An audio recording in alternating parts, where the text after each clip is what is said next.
No ensanche da Coruña, a Torre Hercón pasa por ostentar o título de ser o edificio máis alto de Galicia, un dos que segue a contar con servizo de conserxaría.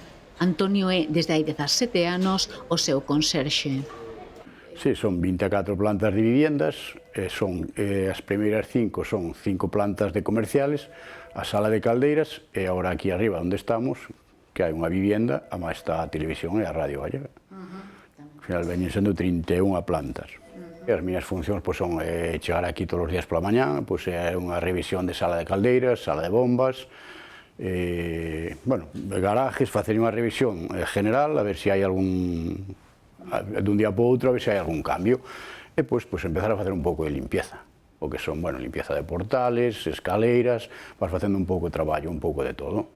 Da profesión destaca a relación de confianza que se xera coa veciñanza. Porque prácticamente vives máis aquí que na casa.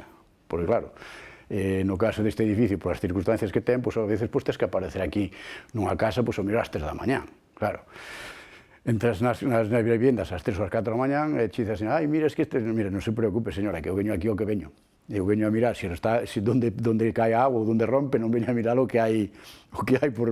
Nada, veño aquí o que veño, sin máis. A confianza é moi grande. Dese mesmo vínculo fala Javier, quen desde 2009 traballa como porteiro do terceiro edificio máis alto da cidade da Coruña. Nel residen 80 familias. Si que é verdad que claro, marcha xente, ven xente nova, eu sempre estou ao tanto de tomar nota, de conocer a xente que ven nova, teléfonos, contactos, calquera cosa que dispoñan, o sea, axudaros en todo o que se pode para que se instalen en todas esas cousas. Entón, unha vez que xa están instalados, xa forman parte, digamos, da familia do edificio, non? Outra vez, non? Xa quedan poucos como a él. Javier dispón dunha vivenda no propio edificio. Si que é verdad que eu salgo da vivenda, estou no traballo, eso é así. Pero, bueno, tamén cabe que estás disponible, digamos, para todo momento, digamos.